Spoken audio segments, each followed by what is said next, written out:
And welcome back to Lego Harry Potter Years 1 through 4 with myself, the 99th Wrestling Fan. Last time we finished up the Sorcerer's Stone and got Lumos, the Wing, so we can light stuff up, we can turn invisible, and we can lift stuff. Let's see in the Chamber of Secrets so we can hopefully learn more. Huzzah! Chamber of Secrets, second book, / movie that came out.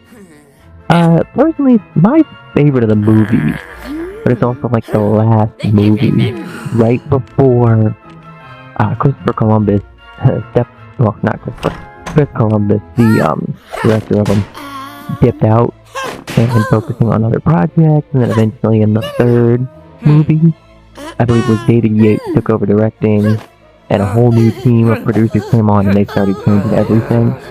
So that's why in comparison to the first two movies, Flitwick is older, and then from about 3 through 7, Flitwick has been de-aged and looks a lot younger. And so they went with a whole different direction creatively. And on top of that, this movie was the last one with I don't even remember the name of the actor, but the original actor who played Dumbledore. He passed away in between 2 and 3, and he was eventually replaced by Michael Gambon. I want to say it was Richard Harris, but I could be wrong on that one. I have to Google search for 5 minutes from now. Alright, so we just ruined the dinner. Dobby just ruined the dinner, so now we have bars on our window. What the? Yeah, that didn't happen. Barbed wire and fences. This, however, did happen. Sort of. It was really the Oliver brothers that came to get him, which is kind of funny. And yep, good old property damage. We love property damage. Alright, time to pack up everything quickly. And go, go, go! Alright, they broke out. Hooray! Not the first time Harry's broken out of the burrow. Not the burrow. This is the burrow. No, 4 Privet Drive. Yep, this is the burrow from family farm. And done. Smooth sailing. Let's go. So yeah, it's actually kind of cool, because this is kind of one of those things you can definitely tell they took a little inspiration from the book in this situation.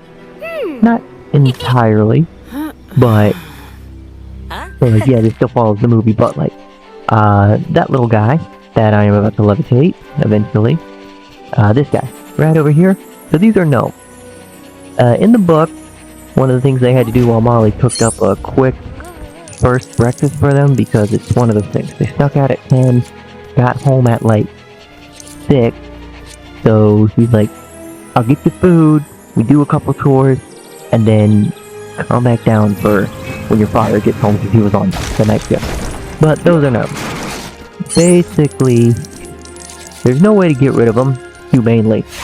So what you're supposed to do is, yep, pick them up, yeah, spin them around a little bit, and yep, throw them into oblivion. So that's how you get rid of the gnome. In this case, they decided to make it a little fun, where you can throw them in 6 different locations, and you get a free, like, house dress piece, or character token. But that doesn't work. But now we have a tractor. And I believe this tractor, well, I'm gonna throw him. I think this is the only one that somewhat goes inhumanely. Yep, because we just threw this guy into a puddle. We just drowned that gnome. Sorry, Billy. Oh well. Anywho, so yeah. Life on the burrow for Harry was significantly better than life at 4 Privet Drive. Based off of everything, just, you know, they actually treated him somewhat respectfully and didn't disrespect him in any form, way, shape, or form. Kobe. I say Kobe, I really should use Larry Bird. Nah, Kobe's funnier, and everyone knows Kobe. Well, everyone uses it. But, I don't know. I just will. They refer to Larry Bird for, because that's the one I don't know. That's the whole thing. That's the white guy. I'm the white guy. So use him instead of Toby, but everyone uses Toby, so that's why we went with that. Anyway, I'm rambling once again. Where's the fourth one? Shows you I have this game memorized because I know there's 4, like... Oh, there's the 6th gnome, right by the car. There's one. Oh, right, there's 6 of these? 5, okay. Yep. 6 carrots. Alright, man, if only we all had 6 carrot diamonds or something. I don't even know if that's a lot. Again, tells you I'm a dude. I don't know anything about jewelry. Alright. Let's send away the pumpkin. Let's get rid of the 6th gnome. And go start the car. Thank you. Okay, it's the Gripsor house dress. Perfect.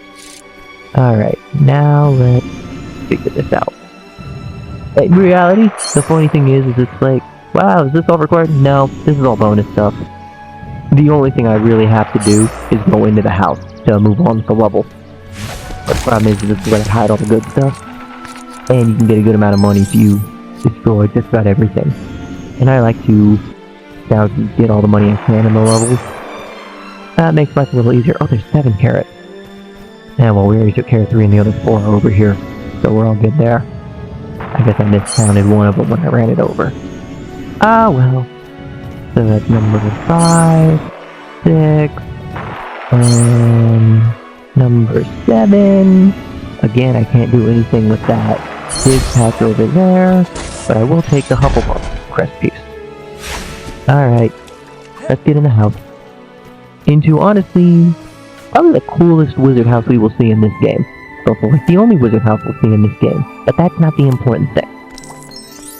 So yeah, because the Weasleys don't really have to deal with Muggle neighbors, they technically... Wait, are they? No, it's like you can't be seen by Muggles using magic under the age of 17 in the wizarding world.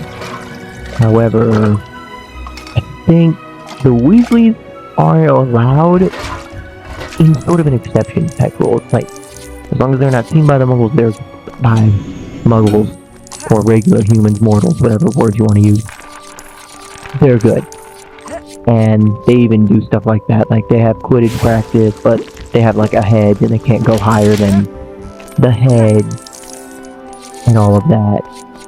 So that's actually kind of cool, and it's mentioned in all the books that Harry can't do his homework, his like summer reading, summer classwork until like late at night when he's stuck waiting for... Oh yeah, I gotta find Ginny, because I can't do this without bringing the favorite child. Yeah, the favorite child, Ginny. Anyway, he basically, there she is, stuck doing all of his homework at like 3 in the morning under the covers, trying not to get caught. Alright, what's in there? Money? Money, I like money. I get a lot. Alright, let's get Ginny and activate this next part. Alright, so that's taken care of. And now, Ginny, you are completely worthless for the rest of this level, because you can't levitate anything. So, there we go. It's also the last time we'll be using her in this level. Alright, time to travel. Harry, this is how you get to Diagon Alley. Boom. Your turn. Okay. Diagon Alley. Boom, boom, boom. Well, who knows where he's gonna end up. Oh, hey. This doesn't look like where you were last year. Whoa. Whoa. New skeleton. You haven't even seen any yet. Thinking, no, he hasn't seen the skeletons in this one. Oh, the hand! Ah! It's like a stupid Halloween decoration. Where it's like, not a decoration, it's a candy dish where it has a hand, you reach in and it grabs after you. Honestly, good time I'm doing this level. I think it's gonna be good. Can I have my hand back? There you go. Man, quick and painless surgery. Alright. Welcome to Nocturne Alley. Shut up. Yeah, that chest will chomp at you if you don't react fast enough. I can't do anything with that silver lock. Down here, money. I can't do anything with that. Yet. I need... Well, okay, anything you see that's black and red, I'm pretty sure I mentioned it earlier, you need a Dark Wizard. And I can't get a Dark Wizard, not for a while. Because they're mean and cool. And don't let me have Dark Wizards. Gosh darn game. They let me have one in the second game, but that was honestly a DLC thing after the main game came out. And then every other version of the game just was like, you know what? Here, we're just gonna give them to y'all. So, kind of breaks the game, makes it a little bit easier to 100%. The second one nowadays, if you're using a collection, which I am. And I do plan on playing 5 through 7 after this, so this is gonna be like one big goal project. Alright. Can't get anything here, but let's free these fish. Get them the water they need so they can swim around and stay alive. Perfect! Alright, what is going on over here? Dark Wizard, money. Alright, can't get anything over here. Ooh, money. Alright, well, let's go pull the chain that they hid in the mirror. And yeah, you can't see it at all, which is actually one of the cool puzzles. I wish they did more with that. Kind of, hey, solve. Well, I mean, they do in other games, but more like, hey, here's the puzzle you have to do, and just use the mirror to figure it out. Alright, let's go help this guy slay a dragon. Come on, come on, come on, come on, come on. Yeah. There you go. Can I have the key, please? Thank you. Alright. That is one thing I will say I'm not the biggest fan of with this game, is like, everything is levitated. Like, these wizards are so lazy they can't do anything without their wand. Like, oh, you gotta move this 3 feet. Leviosa. Which is why I think some of the Muggleborns might be a little better than the formal wizards, just on the grounds that it's like, man, we have to be resourceful. So, which is kind of why I like those like that, but that's just like a nitpick. It's like they showcase in the game that, yeah, wizards are worthless without their wands. And I know for this game they don't give you a ton of like Muggle characters because they don't do anything like at all. I think like one or two of the Muggle characters like have super strength. But other than that, nope. You only grab them just for the sake of completing them. There's no real sense in playing as them. And yeah, well, there's our Ravenclaw house piece. And by the way, I'm also trying to get as much money as I can because I know the end of the level is coming up. Also, you can't jump over there. There's no possible way to jump into there to get the Ravenclaw piece. You have to be patient. You can't even jump in. Like, that, I will admit, that's one thing that's frustrating. Oh hey, here's Harry in a sweater. Pretty sure that's the sweater where you have him in, but it's not important. Oh, come on. Like, gimme, come on, come on. Oh, we're almost there. Come on, there we go. Okay, we're done. Finally. 50,000 for this one? Yeah, that's not bad. Alright. Let's move on and meet a new character. Sort of. There we go. They're in line for this broad. Cool. Gilderoy Lockhart. Year 2, Defense Against the Dark Arts teacher. There's Malfoy being a jerk. There's his father, Lucius Malfoy. Being just as turkish. Give it back. And there's Arthur. Stepping up to stop it. And, ooh. Interesting. I wonder what that could be. See you at work. Yep. We get to deal with Gilderoy Lockhart, the new Defense Against the Dark Arts teacher at Hogwarts. Kinda cool. When they all got their letters saying they're bookless, they had Gilderoy Lockhart, and that's the first thing Fred and George said was like, man, whoever's coming in here, Whoever the new defensive dark arts teacher must love Lockhart. We gotta get all of his books. They're studying, and even then, they are expensive. And then, of course, Harry gets gifted the entire set for free because, well, Lockhart lost the publicity. And then Harry decides to be a good, humane citizen and go. He just hands them all to one of the Weasleys. I think it was Ginny. Yeah, he gave all of the books to Ginny and said, here, I'll just buy my own. I don't necessarily need that, but he did say they did mention it felt weird when he went in to withdrew all the money for Diagon Alley and just how the difference in how the Weasleys are versus him. But in fairness, Harry's the only living relative, and everyone's haunted to him.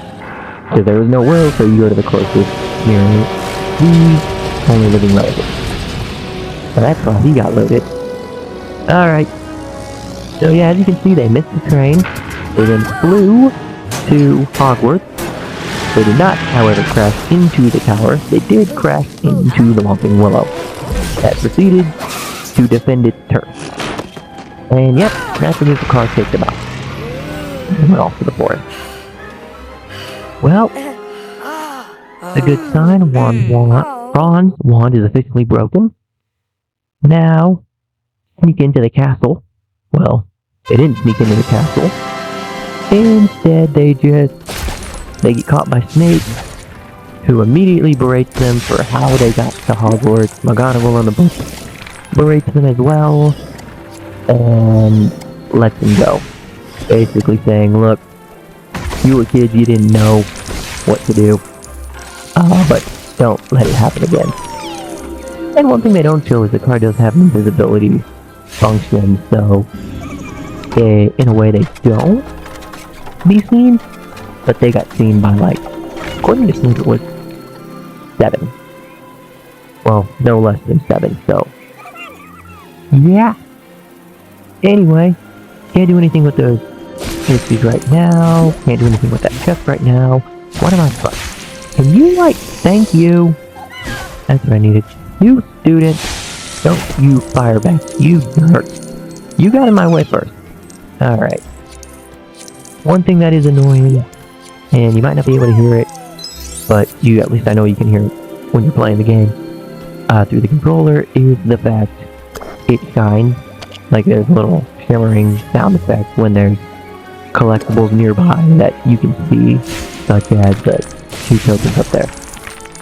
But anyway, I gotta make a strength potion once again. Yeah, you make the strength potions a lot.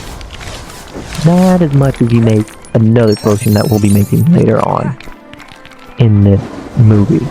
If you know the movie. If you know the movie, you definitely know the potion I'm talking about. But on the off chance you don't, I don't necessarily want to spoil it. Can't do anything with that yet. Where is the phone? Oh, I'm holding it.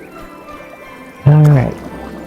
And give me my strength potion so I can move on. Don't even get the push-up animation. Oh well. Alright, where do I pull? There it is. Alright, let's pull this. And open the gate to the clock tower. Well, from the clock tower. What is the court? Yeah, it's the clock tower courtyard. No, this is the clock tower courtyard. Anyway, it's irrelevant. Alright, Nick, where are you taking me? Even though I'm pretty sure I know where you're taking me. Oh, there's Colin Creevy. Yep. That's a nice little thing, is all these little, not really Easter eggs, but you can see all the Lego versions of the characters. I got rid of you last year, I thought. Ron, thank you. Alright. Hi. Big double snare. Alright. Let's go to herbology now. And of course, New Year students can't stop yapping about what they did over summer. So, time to silence them.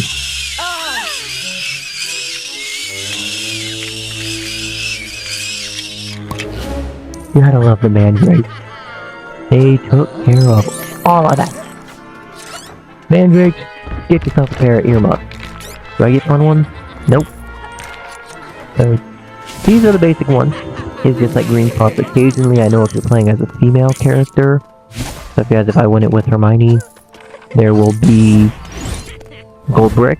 Now she'll have a pink earmuffs, and then on occasion there's, I'll call them like fun earmuffs. Like there's one of them that looks like it's got like a radio antenna on. One of them is a spear that goes through the ears, which is actually kind of funny. It's like whatever. It's like that Halloween decoration where there's a phone through your nose, so you just clip it. Anyway, you did not go in your pot. Get in the pot. Piece of work, Mandrake. I don't want you screaming. So let's break the glass. And then, okay, did we break all of it? And yeah, Hermione got in the wrong spot. Oh well. We'll get these guys taken care of. There should be one more. Yep. And yeah, just trying to break all the glass so I can get all the monies. Because everyone likes money. At least in this game. Because Lego characters are expensive. And so are Legos. Alright. Mandrake handling is done. We've taken care of a level. We've gotten a little bit of this and a little bit of that. On that note, I am going to step out of the greenhouse right now. Come on, get out. And I will catch you all in the next episode when we continue this. Later.